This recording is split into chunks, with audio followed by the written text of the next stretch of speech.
Please welcome His Excellency Shimon Peres.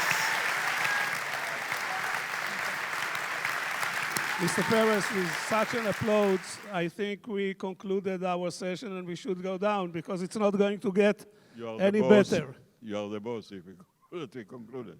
Okay, first of all, I would like to present to you 1,800 gifted young men and women who came here for the whole day just to hear world-changing ideas. And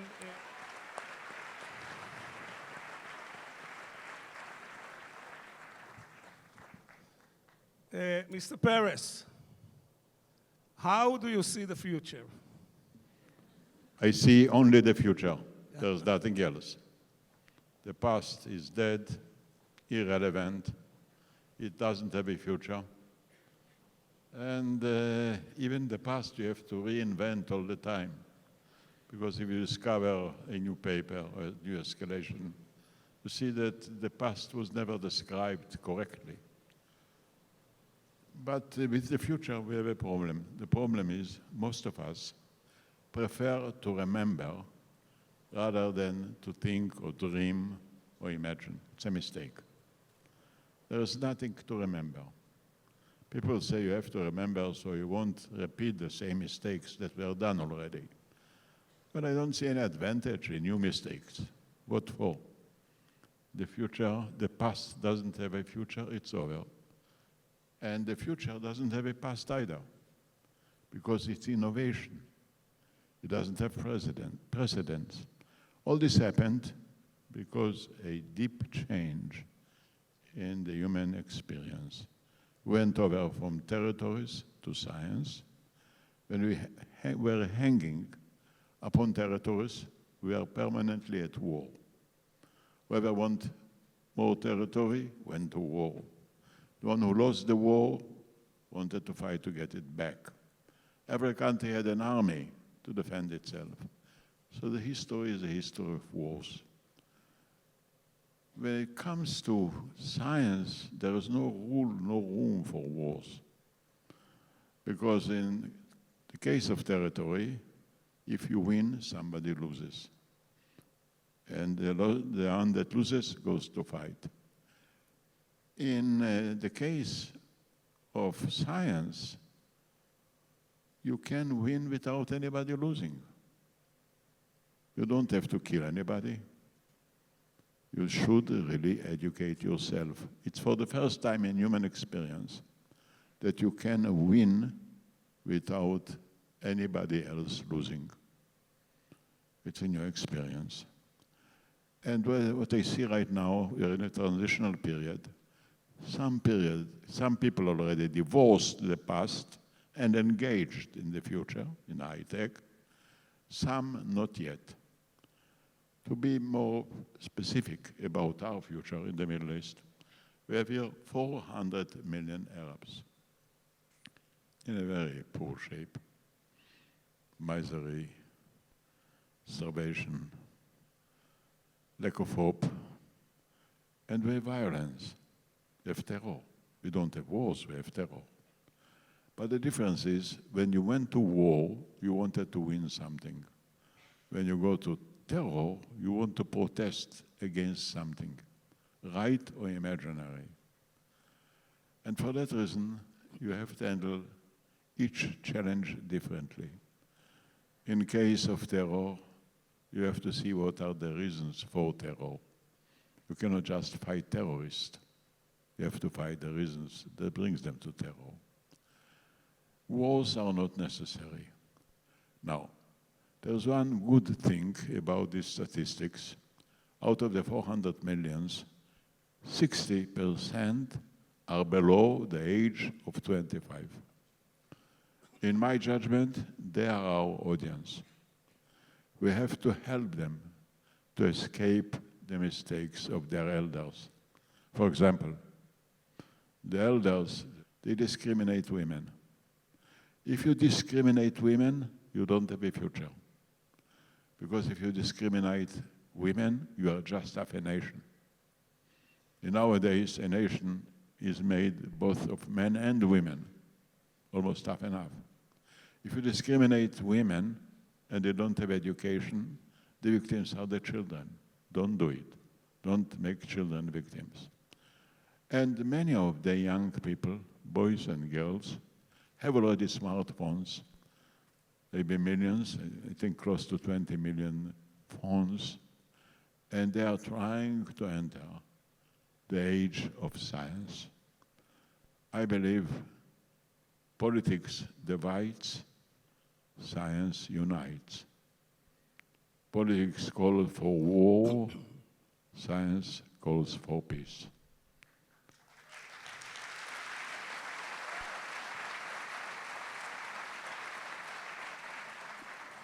Mr. President, 1,800 young brains, young zealous brains can do a lot of good, can do a lot of change. What will be your advice to these young people for their next decades, let's say, for the next 10 years? The first advice I would give you, the first advice I have is to tell you, and I'm telling you out of experience, each of you has a much greater potential than you yourself think, than your parents think, than your teachers think. It's unused. And I think if you want, you have to make a choice to be small or to be great. If you will serve your ego, ego is the smallest thing in life.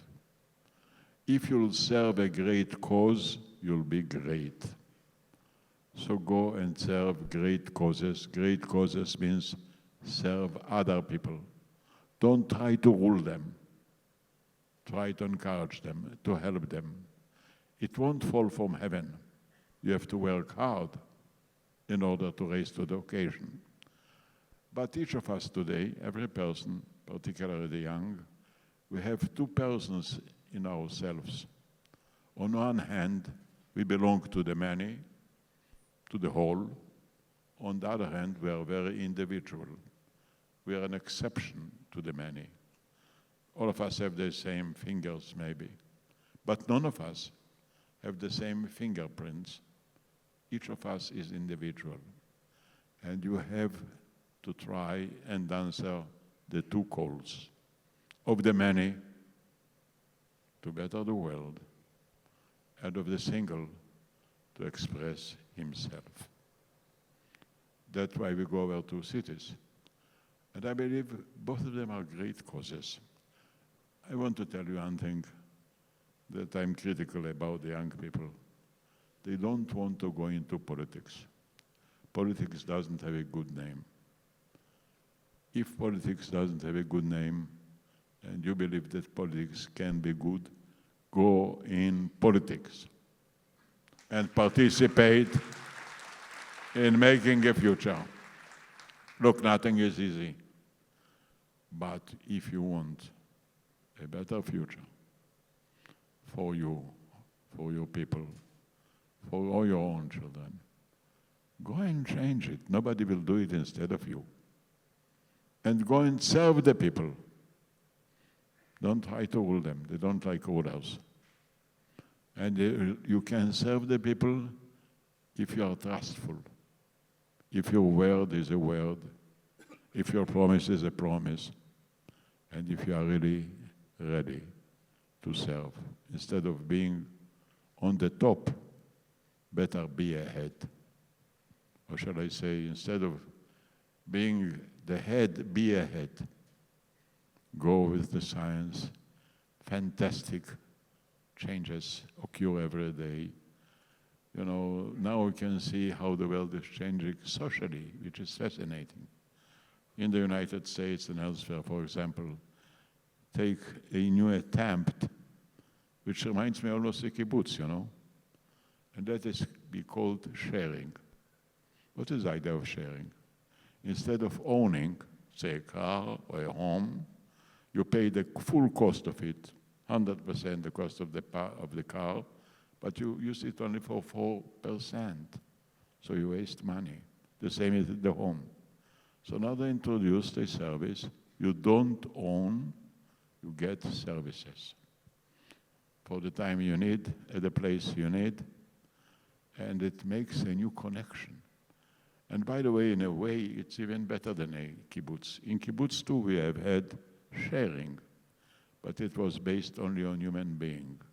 Modern sharing is fair, but partly it's being done by computers and internets, who don't favor anybody. They are objective to everybody. The human will to serve each other and save unneeded expenses, together with the precision and objectivity of human-made machines, is a great promise. It's a new world. It just started. And it will spread, I believe, like a fire all over the world. I can say many other things, you know. You have the three-dimensional print, which means that everybody can have an industry at home to make your own dress or to make your own pistol, whatever you want. And there is more of social attempts, like impact. Impact is private companies go to governments and say, let us handle your prisoners, let us handle the sick people. You will pay us in accordance with the result, with not accordance of the time it takes.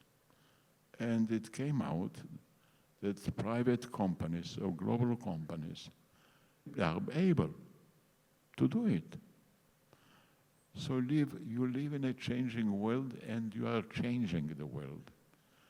You know, today there is something which sounds so far away. The fact that they found water on the, yes. Well, it's far away. But you know, everything begins with being far away.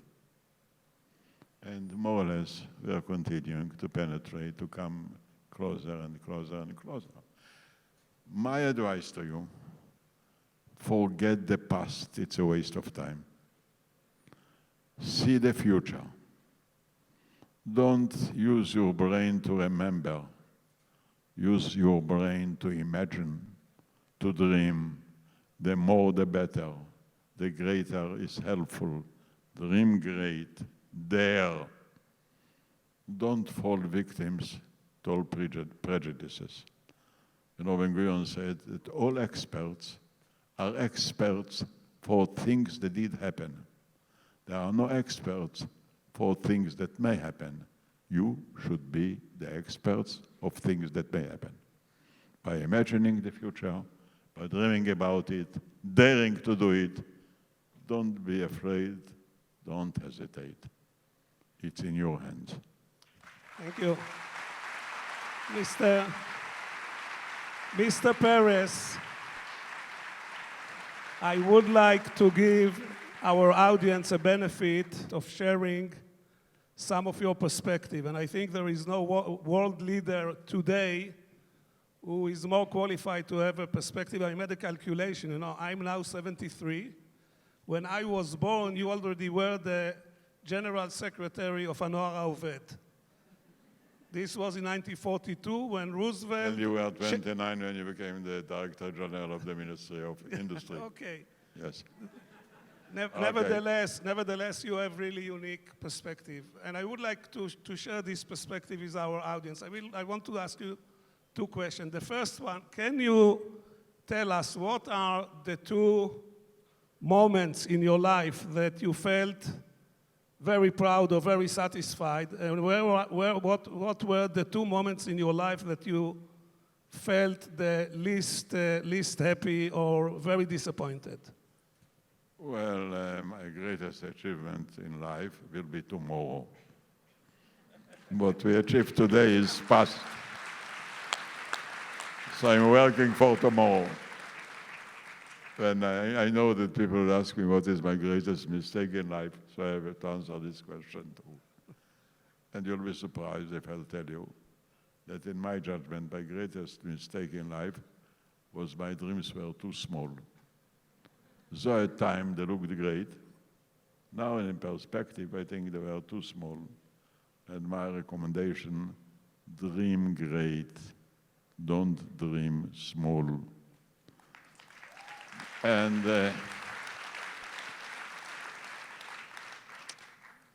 I'll tell you, if you want to keep your age, to be young, like myself, for example, count the number of your achievements in your life and count the number of dreams in your brain. If the number of the dreams exceeds the number of achievements, you are young. Otherwise, you are old. So continue to dream all the time. And, you know, people ask me, why don't you retire? I says, what do you want for my life? What do you want me to do? To buy a dog, sit at the beach, and what? What will do the dog? What will happen to the beach? What will happen to me? I shall be bored. I found that to work is much more interesting than to take a vacation. The only great scientist that I object totally is Freud. I don't buy anything he sells. Don't feel, in spite of his theories, that I'm a complex. I'm not a complex, I'm a human being. And I sleep on a bed, not on a sofa. And I think I'm permitted to be happy and optimistic and believe. What's wrong? I need a permission from anybody? And I suggest to you too, don't be complexes. Be hopeful, powerful human being and serve your fellow man. It's a great pleasure to do it. Keep working, keep reading, keep learning, keep your curiosity, be engaged. Then you'll find that your life is really meaningful, not wasted. Thank you. As you can imagine, this is not the first time when I interview or have conversation with Mr. Peres. And we joke about, he always tell me, you can ask me whatever question you want. I give an answer to whatever question I think in my mind. So I suggested to him, maybe this time he will first say the answers and then I will ask the questions. But I would like to go again to the perspective. In your career, who is the world leader which impressed you the most, other than Ben-Gurion? Well, it's happened that it's Ben-Gurion. What's wrong? I told you we are doing it often. Just a minute. I want to say something about Ben-Gurion, which is unknown. You know, they thought Ben-Gurion is a macho, a fearless man, a strong man. Well, he was. He was an extremely talented person with a fantastic memory, devoted all his life to one cause, to build the Jewish state. But there were some qualities which I learned and are not less important. You'll be surprised. Ben-Gurion was an innocent man. Not that he didn't argue, not that he didn't fight. There was nothing cynical in his character. All his life, he was a truthful person. You know, jokingly, one day he told me that he started to learn Hebrew at the age of 3. So I asked him, why did you waste 3 years? You should have started from the very first day. And then, working with Ben-Gurion, I knew there are 2 or 3 rules that you have to respect. Never lie. If you lie, this will be your last day working with him. The second is always dare. Don't be afraid to dare. Whether he likes it or not, but he likes people who are trying their very best out of the box to achieve it. You know, I learned from him economy, so he wasn't an economist. Neither was I. He was 40 years older than me, so I respect it. Okay. And how did we work? I would come to him and says, Ben-Gurion, let's do this and that. He says, how much will it cost us? I told him, $1 million. He says, $1 million? Where are we going to take the money? Okay. A few weeks later, I would come and said, Ben-Gurion, let's do this and that. He asked me, how much will it cost us? I told him, $50 million. Oh, he says, this is nothing. If it was for something, it is cheap. If it was against something, it's expensive. That was the economy I learned from him, and I found it has good reason. Judge things by their value, not by their price. Mr. Peres, we could go on and on, but unfortunately, our time came to an end, which is really very unfortunate. So on behalf of all these young people, I would like to thank you very much for taking the effort and coming here and be with us, and see you soon in some other conference.